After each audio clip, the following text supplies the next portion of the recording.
গত কয়েকদিন ধরে আমার মাথায় একটা প্রশ্ন ঘুরপাক খাচ্ছে, সেটা হচ্ছে যে আমাদের বিদ্যুৎ যে উৎপাদন করতেছি এবং আমাদের যে বিদ্যুতের চাহিদা সারা বাংলাদেশে সেটা প্রায় সমান এবং কোনো ধরনের লোডশেডিং নাই।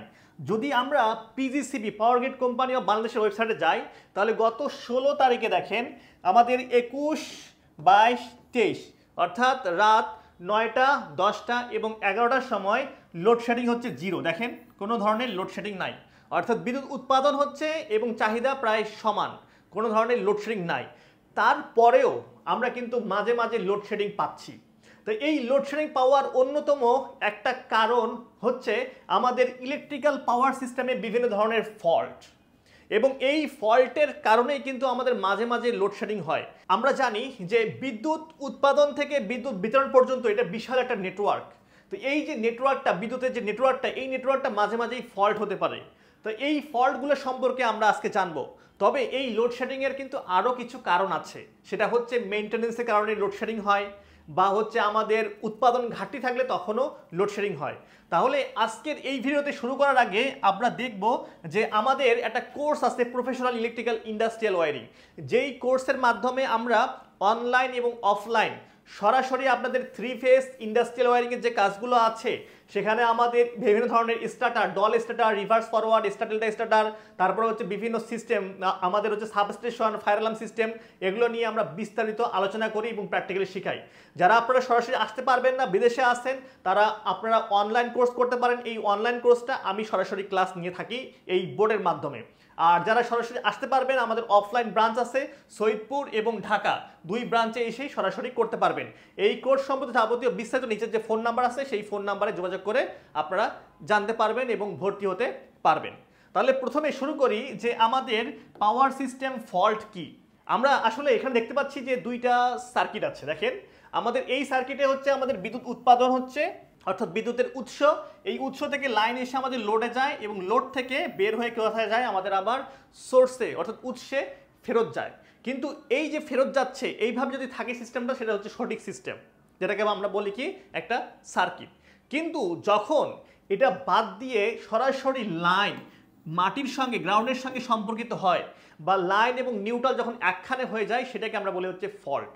এবং এই ফল্টের কারণে আমাদের বিদ্যুৎ বিভ্রাট হয়, আমাদের সিস্টেমের ক্ষতি হয় এবং অনেক ধরনের আমরা সমস্যা ভোগ করি। তাহলে এখন আমরা দেখব যে আমাদের পাওয়ার সিস্টেমে ফল্ট হওয়ার কারণগুলো কি কি। তো এই ফল্ট হওয়ার যে কারণগুলো আছে সেটা হচ্ছে আমাদের যে সিস্টেমটা আছে, এই সিস্টেমটা কিন্তু অনেক বড় একটা সিস্টেম। তো এই সিস্টেমের মধ্যে কিছু প্রাকৃতিক কারণ আছে এবং কিছু মানুষ্য সৃষ্টি কারণ আছে। যেমন প্রাকৃতিক কারণের মধ্যে দেখেন আমাদের ঝড় বৃষ্টি বাদলে কি হয়, আমাদের গাছ পড়ে, লাইনের উপরে গাছ পড়ে, এরকম ফল্ট হয়। তারপর হচ্ছে বন্যা হলে আমাদের বিভিন্ন ধরনের ফল্ট হয়। তারপর হচ্ছে বজ্রপাতের কারণে ফল্ট হয়। অনেক সময় আমাদের যে ওয়্যার আছে, যে আমরা তার টেনে বিদ্যুৎ নিয়ে আসছি, সেটা তো বিচ্ছিন্ন হতে পারে। এরপরে হচ্ছে আমাদের ভূমিকম্প বা মানুষ্য সৃষ্টি কোনো কারণ এবং ভুল কানেকশনের কারণে কিন্তু আমাদের ফল্ট হতে পারে।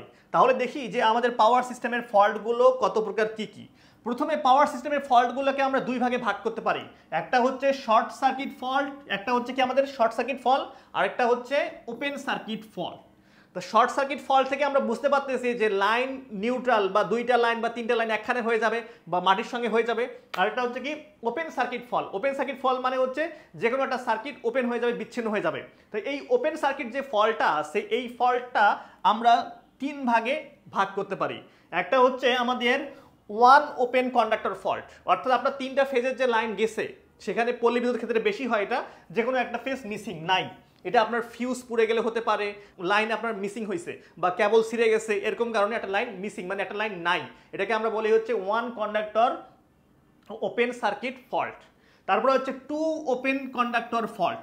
2 ওপেন কন্ডাক্টর অর্থাৎ 2টা ফেজ আপনার কি হয়েছে, নাই, মিসিং। এবং এমন হইতে পারে যে 3টা ফেজ নেই, মিসিং। তো এই ওপেন কন্ডাক্টর যে ফল্টগুলো আছে, এই ফল্টগুলো কিন্তু মেজর ফল্ট না। তবে 3 ফেজ সিস্টেমের ক্ষেত্রে এই ফল্টগুলো থাকলে 3 ফেজ মেশিন বা 30 জিনিসপত্র আনব্যালেন্স হয়ে যায় এবং মেশিনগুলো ঠিকমতো রান করতে পারে না। তো এরপরে আমরা দেখি যে আমাদের শর্ট সার্কিট ফল্ট। তো শর্ট সার্কিট ফল্টকে আমরা 2 ভাগে ভাগ করতে পারি। একটা হচ্ছে সিমেট্রিক্যালি ফল্ট, আর একটা হচ্ছে আনসিমেট্রিক্যাল বা এসিমেট্রিক্যাল ফল্ট। একটা কি আমাদের সিমেট্রিক্যাল ফল্ট, আর একটা হচ্ছে কি আনসিমেট্রিক্যাল ফল্ট। প্রথমে আসি সিমেট্রিক্যাল ফল্ট। এই ফল্টটা হচ্ছে ভয়াবহ এবং মারাত্মক ধরনের ফল্ট। তবে এই ফল্টটা সবসময় হয় না, মাত্র 2 থেকে 3% এই ফল্টটা হয়ে থাকে। তো এই ফল্ট হলে কি হয়, আমাদের 3টা ফেজ যদি কোনো কারণে একখানে হয়ে যায় তাহলে কিন্তু আমাদের সমান কারেন্ট যায়, সবগুলো দিয়ে সব ফেজ দিয়ে আমাদের সমান কারেন্ট যায় এবং প্রচুর পরিমাণে সিস্টেমের ক্ষমতা অনুযায়ী প্রচুর পরিমাণে কারেন্ট যায়। এই জন্য এটাকে বলি আমরা কি সিমেট্রিক্যালি ফল্ট। এই ফল্ট যদি হয় তাহলে সিস্টেমের বড় ধরনের ক্ষতি হতে পারে, অর্থাৎ 3টা ফেজ একখানে হয়ে গেলে কিন্তু দেখবেন যে আমাদের সিমেট্রিক্যালি ফল্ট এবং এই ফল্টে অনেক ক্ষতি হয়। তো সাধারণত এই ফল্ট সহজে হয় না। আর এটাকে আমরা বলি কি লাইন টু লাইন বা এলএল ফল্ট, অর্থাৎ 3টা লাইন একখানে হয়ে গেছে, লাইন লাইন লাইন, এই ফল্টটাকে আমরা বলি কি এলএলএল ফল্ট। আরেকটা হচ্ছে আমাদের এই 3টা লাইন গ্রাউন্ডের সঙ্গে একখানে হয়ে যাওয়া। দেখেন এখানে 3টা লাইন আছে, 3টা লাইন যদি গ্রাউন্ডের সঙ্গে মাটির সঙ্গে যদি একখানে হয়ে যায় এটাকে বলি হচ্ছে আমরা এলএলএলজি ফল্ট, অর্থাৎ লাইন টু গ্রাউন্ড ফল্ট। এই ক্ষেত্রেও কিন্তু হিউজ পরিমাণ কারেন্ট মাটিতে চলে যায় এবং গ্রাউন্ড হয় এবং সিস্টেমে কিন্তু প্রচুর পরিমাণ কারেন্ট প্রবাহিত হয়। এই ফল্টে অনেক মারাত্মক ধরনের ক্ষয়ক্ষতি হতে পারে। এই ফল্ট থেকে দূরে থাকার জন্য আমরা যে কাজটা করতে পারি সেটা হচ্ছে সার্কিট ব্রেকার এবং বিভিন্ন ধরনের ফিউজ আমরা ব্যবহার করতে পারি। এরপরে আমাদের আছে হচ্ছে আনসিমেট্রিক্যাল ফল্ট বা এসিমেট্রিক্যাল ফল্ট। ঠিক আছে, আনসিমেট্রিক্যাল বা এসিমেট্রিক্যাল ফল্ট। এই ফল্টের আমাদের প্রথম যে ফল্টটা আছে লাইন টু গ্রাউন্ড ফল্ট, অর্থাৎ যে কোনো একটা ফেজ আমাদের গ্রাউন্ডের সঙ্গে মাটির সঙ্গে সংযুক্ত হয়ে যায়। তো এই ফল্ট যখন হয় তখন আমাদের কি হয়, সিস্টেমের যে আমাদের রিলেগুলো আছে, ব্রেকারগুলো আছে, এগুলো হচ্ছে ট্রিপ করে লাইনটাকে বন্ধ হয়ে যায় এবং 70 থেকে 80% ফল্ট কিন্তু এটা হয়।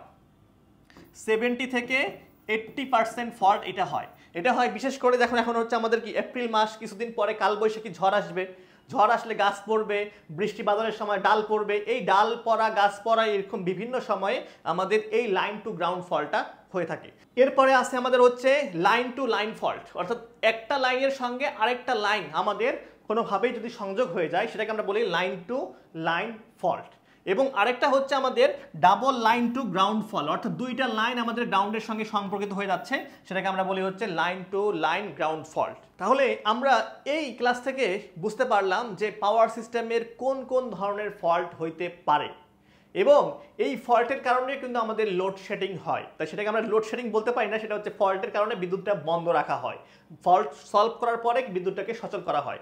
বিশেষ করে কিছুদিন পরে যখন ঝড় বৃষ্টি বাদল বেশি হবে তখন কিন্তু আমাদের দেখা যাবে যে 1 দিন বা 2 দিন 3 দিন বিদ্যুৎ নাই।